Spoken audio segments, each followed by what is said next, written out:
कल्पना कीजिए अगर इस दुनिया से सारे धर्म गायब हो जाएं, सारे रिलीजन डिसअपेयर हो जाएं, तो दुनिया कैसी दिखेगी?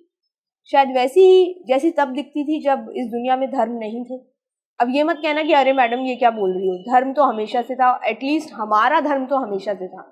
ऐसा हम सबको लगता है, लेकिन गड़े मुर्दे उखाड़ने वाले एंथ्रोपोलॉजिस्ट, आर्कियोलॉजिस्ट, बायोलॉजिस्ट और हिस्टोरियंस, इनको ऐसा नहीं लगता है।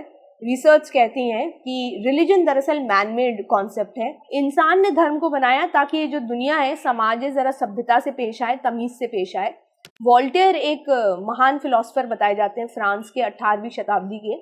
उन्होंने मजाक मजाक में कह दिया था कि if God did not exist it would be necessary to create one और इन्वेंट वन। यानी अगर ईश्वर जैसा कुछ नहीं होता तो हमें उसे पैदा करना पड़ता, इन्वेंट करना पड़ता, क्योंकि ये जो दुनिया है ये तब तक लाइन पे नहीं रहेगी जब तक इसके सिर पे ईश्वर नाम का डंडा नहीं झूल रहा होगा। वरना तो हम राग दरबारी उपन्यास के छंगामल विद्यालय इंटरमीडिएट कॉलेज के लड़कों जैसे हैं, जो पहनावे से लेकर पढ़ाई तक हर चीज में बेतकल्लुफ हैं, जो खुद को प्रकृति प्रेमी बताते हुए बड़े गर्व से कहते हैं कि हमारा तो पेशाब भी पेड़ के तने पे ही उतरता है जी। खैर, coming back to religion, it's not just about gods, religion is also about order, नियम और कायदे। युवाल नोआ हरारी ने अपनी किताब सेपियंस में लिखा है कि पैसा और साम्राज्य के बाद धर्म तीसरा सबसे बड़ा यूनिफायर है। मतलब धर्म तीसरी सबसे बड़ी ताकत है जो लोगों को एकजुट कर सकती है। और बात भी सही है, धर्म ने वाकई में हमें एकजुट कर रखा है। दिख भी रहा है किस तरह बंदूक और कलम के जरिए हम एक दूसरे के धर्म पर बड़ी मुस्तैदी से एकजुट होकर गोलियां दाग रहे हैं। और जब ये सब कुछ हो रहा है तब दूर खड़ा एक आदमी, एक इंसान अपना सिर पीट रहा है, क्योंकि ये वो इंसान है जो अर्ली ह्यूमंस की ऑफिस मीटिंग में बड़े जोश के साथ धर्म को लेकर एक पीपीटी बनाकर लेकर गया था। बड़े उत्साह से उसने बोला था, सर धर्म ऐसा होगा, वैसा होगा, फेविकोल से ज्यादा मजबूत जोड़ होगा। लेकिन जब उसने ये सब कहा तब पान की दुकान पे खड़े दो इंसान माचिस की तिल्ली से अपने दांत कुचरते हुए कह रहे थे कि भैया ऐसा कुछ नहीं होगा, आप देखते जाओ धर्म का क्या होगा। अब धर्म का क्या हो रहा है वो तो हमें दिख ही रहा है, लेकिन धर्म का क्या होगा भविष्य में ये जानने के लिए हमें थोड़ा पीछे जाना पड़ेगा। एक्चुअली थोड़ा नहीं, काफी पीछे, कई हजार साल पहले, जब धर्म नहीं था, एनिमिज्म था। और नहीं, इसका संदीप वांगा रेड्डी, उनकी फिल्म एनिमल, बॉबी देओल, रणबीर कपूर, किसी से कोई लेना देना नहीं है। इसका लेना देना इंग्लिश एंथ्रोपोलॉजिस्ट एडवर्ड बर्नेट से है, जिन्होंने पहली बार इस शब्द का इस्तेमाल करके बताया था कि दरअसल एनिमिज्म का मतलब है धर्म की शुरुआती स्टेज, यानी प्रिमिटिव पड़ाव।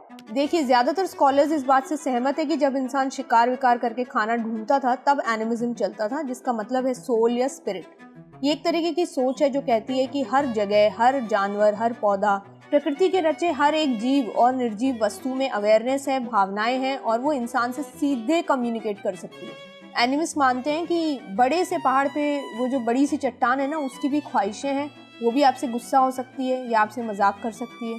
इसी तरह पेड़, पहाड़, नदियाँ, झरने, झाड़ियाँ, चूहे, कौवे, भेड़िए, आत्मा, राक्षस, यहाँ तक कि परियां, इन सबके भी फीलिंग्स हर्ट हो सकती है या ये आपसे खुश हो सकती हैं। लेकिन एनिमिज्म को धर्म बोलना गलत होगा। हाँ, वो तो एक छोटा सा मैनुअल था डूज एंड डोंट्स और अपने मान्यताओं और वैल्यूज का, जो इंसानों के छोटे से समूह ने अपनी कन्वीनियंस के लिए बनाया था। लेकिन अब एनिमिज्म 2.0 की बारी है।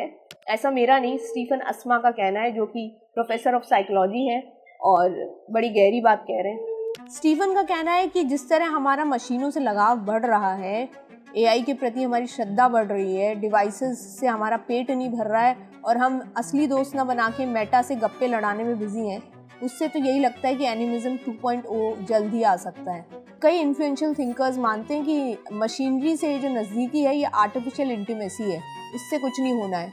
वहीं इसके विपरीत स्टीफन अस्मा की विचारधारा के लोगों का कहना है कि क्यों भाई, जब चट्टान में फीलिंग्स हो सकती हैं तो हमारे चैट जीपीटी में क्यों नहीं। What do you think? इसकी एक वानगी 2008 में जापान में देखने को मिली, जब एक स्टडी हुई वृद्धाश्रम में कुछ बुजुर्गों के बीच, जब उन्हें पारो नाम के एक रोबोट से बात करने का मौका मिला। और स्टडी से पता चला कि इस बातचीत के बाद उनकी मोटर स्किल्स में काफ़ी सुधार आया है, यानी उनका चलना फिरना बेहतर हुआ है। इनफैक्ट वो एक दूसरे से भी काफ़ी बातचीत कर रहे थे, लेकिन पारो के बारे में ही कर रहे थे। खैर, कुल मिला के इससे ये समझा गया कि इंसान सोशलाइज करने के लिए किस हद तक मरा जाता है।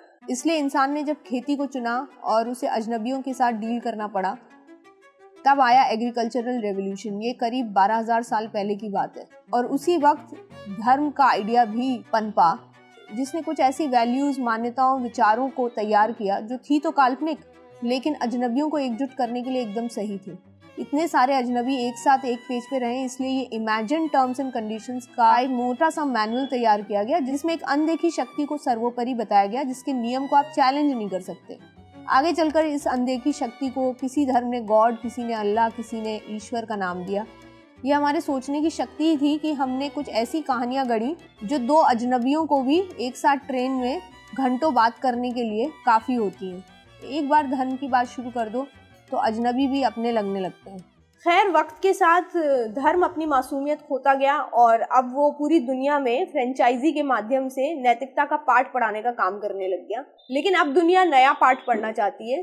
लेकिन कैसा होगा ये पाठ और कौन इसे पढ़ाएगा? BBC फ्यूचर का एक आर्टिकल है टुमारोज गॉड्स, जो विस्तार से बताता है कि कैसी होगी कल की आस्था। कुछ ऐसी जो स्पिरिचुअल होंगे, रिलीजियस नहीं। आपकी आस्था डेटा में होगी। एल्गोरिदम ईश्वर से ज़्यादा बड़ा होगा। AI का चर्च होगा। इनफैक्ट गूगल के एक एक्स एम्प्लॉयर एंथनी लेवांडोस्की ने तो सच में AI चर्च बना दिया था।